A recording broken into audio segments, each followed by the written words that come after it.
If you went back in time right before COVID to warn yourself/loved ones about it without actually talking about it, what would you say?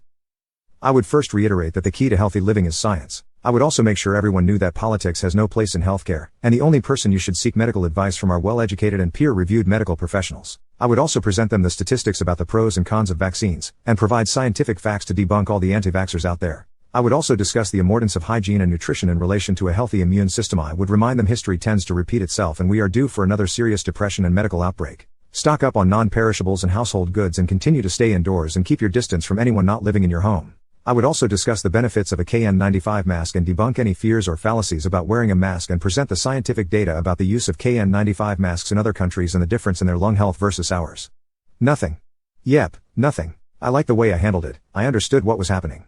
What I was saying to people 2 years ago is the same thing now. No one wants to listen to advice. Most people want to come to their own conclusions, or more accurately beliefs about what to do and not do, and this and that. It's really hard to overcome that barrier of belief when I want to educate an individual. It's a lot of effort, more effort than the lesson. Which is why you rarely see science people engaging in fights, and when you do they are always young scientists who are yet to become jaded. Behavior changing. The shortage of supermarket items happened because people were trying to prepare for a shortage. The shortage didn't happen. People went nuts with overbuying in case there was a shortage, which created the shortage. Pre-warning someone to get a head start on panic behavior really is tail chasing.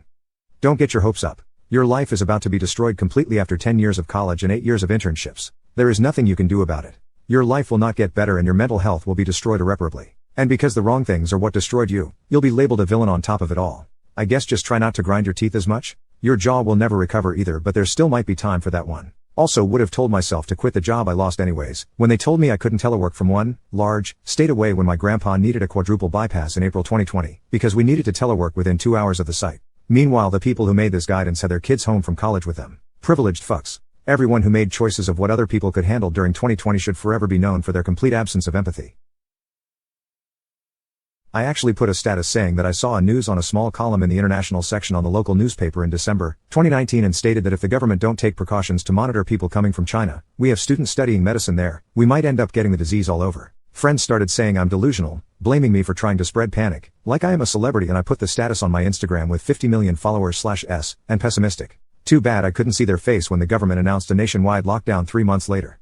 Thankfully we weren't heavily affected by COVID. We took it serious from the start and my husband had an essential job so we never lost a paycheck. But my two would be, you know how you've been interested in stocks but no shit all about it? I heard of this thing called Zoom. You just had a baby, RSV and the flu are going around like crazy. You should do like people do in Japan and wear masks so you don't risk catching anything. And maybe grab a few boxes cause flu season doesn't end till like March. And don't forget hand sani. Look how big your new pantry is. You should see how much you can fit in it. Toilet paper, paper towels, yeast, flour, soap, sanitizer. And quat. You know how you hate going to the hair salon? Look at these home hair clippers. And all of the videos on YouTube. You're unemployed at the moment, best time to learn. Hey, suck up your anxiety and go to that holiday performance your father and husband are both in. They've never sung together before and they may not ever again. And quat. Maybe something about anxiety and taking time for addressing it. But I knew that before. But we've since had therapists tell us how COVID has affected people in ways they never expected.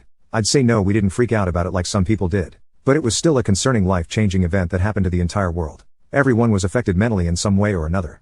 Surprisingly, me and my loved ones are pretty well off. I only care about a couple people, and neither of them or myself have gotten COVID yet this whole time. I'd probably warned myself to visit this local cafe one last time though, because it went out of business at the start of COVID and I missed their toasted bagels and Belgian waffles. Also wish I got to have coffee there, because I've only had maybe 8 cups of coffee in my entire life, so it'd probably have been special. A cat rubbed itself against me for the first time, and it felt amazing. It's such a rush of serotonin and oxytocin when an animal trusts you like that. I'm glad you finally got to experience it. Keep trying to make friends with as many kitties as possible. Just keep in mind that when it comes to cats they are all about consent. You have to give affection on their terms and they will reward you with trust and love.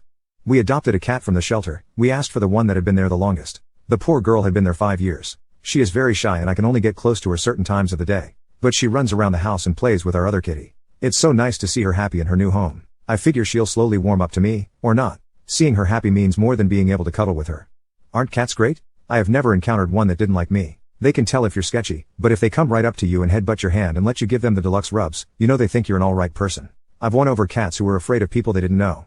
I've been the first stranger that someone's cat has ever let touch them. My wife calls me the cat whisperer. We've rescued 7 cats in the last 24 years, and have 2 of them left. What can I say? They love me. And I love them. Congrats. In the future, one thing you can try, when you put your hand out for them to smell, look at their chest or the ground in front of them instead of their eyes. House cats tend to get used to humans looking them in the eyes, but it's normally a sign of aggression and they don't always get over that with strangers, especially outside. Aw, that is adorable and I'm so happy for you. I feel you about the unrequited PS. It does feel like a rejection. I spend lots of time with stray cats in my neighborhood, but they ignore my PS pretty often, so don't feel bad. It's just what they do. They'll come around when they want to. Aw, this is so sweet. One of my kitties is my shadow and basically has to be touching me all the time. We have major cuddle sessions. It just absolutely makes my world.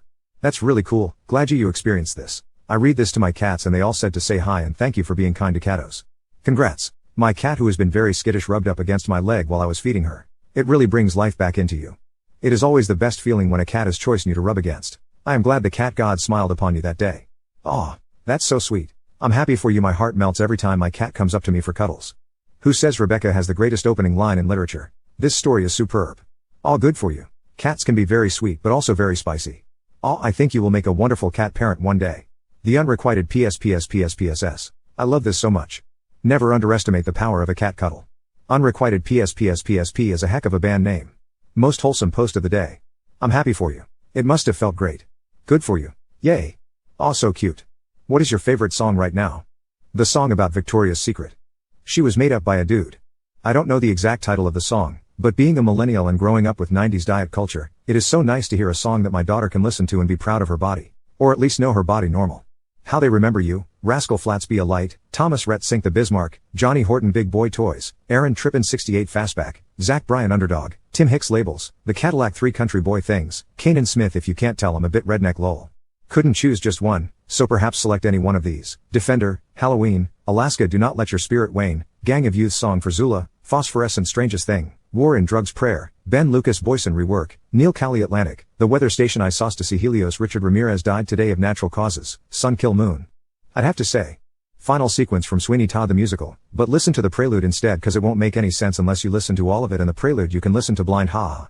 Right now it's Bad Decision by Red Hook and Into the Earth by Lorna Shore. You might want to listen to the second one before adding it to the playlist though, it's not to the taste of everyone. First one is just pop/punk rock, not sure, so it's a lot tamer. I don't have a favorite new song, just old stuff that gets stuck in my head. Mostly, this Queen song, Having a Good Time Don't Stop Me Now. Or that song, Living in a Land Down Under. Lol. Rainbow, Since You've Been Gone Autograph, Turn Up the Radio Gary Newman, Cars, for a bonus, check out the 9 Inch Nails and Gary Newman live version sadly not officially released. I have several that I cannot choose, just one from Seasons by For King and Country Brother by Need to Breathe, Impossible by I'm King in the End by Black Veil Brides, Victorious by Skillet. Haley Reinhardt, Roll the Dice or Muse, unnatural selection, but really I could give you so many more from the many artists I listen to. Enjoy your playlist. Addison Rae by Magnolia Park. Recently discovered them and they're awesome. Got a real early/mid 2000s pop punk sound which gets me all nostalgic. I just went to an Elton John concert, so it's Goodbye Yellow Brick Road, since that was his final song. Especially the vocal part. Simon Phillips Isosceles YouTube https://www.youtube.com/watch V equals Fkeet 39 V Focus Spotify https://open.spotify.com/track/2A9H Jufaj 5 Leah 1 FC5 Zio. 15 by Taylor Swift. Taylor has always been superior to B, but I'm turning 15 tomorrow, so that song just hits for me. Ernie also like Tears by Five Sos. My forever favorite song is Found Out About You by the Gin Blossoms, but as far as current fave, We Fell in Love in October by Girl in Red. Recently I've really been liking Chamber of Reflection by Steezy Nicks. It's a cover of the same song by Mac DeMarco and it sounds really cool. Cute Girl Diggy Graves. It's horrible and I have no idea why I like it so much, but it's on repeat for the first 10 minutes of my commute. From the Ashes by Elenium and Skylar Grey and Numb Little Bug by M. Byhold. Both of them are pretty much been my mood the last few weeks. Geekin' by Mia Gladstone, Single Speed by Jerk, Good Thing by Eric Alexanderson, Me, Family by Kiefer, and Shapes by Poppy. Sometime around midnight, The Airborne Toxic Event, best video of the two made is In the Lighted Room, if that matters to you. Me and the gang were just sending some Seether back and forth. Broken Foot, Amy Lee, Remedy, Fine Again, Seether fucking rules.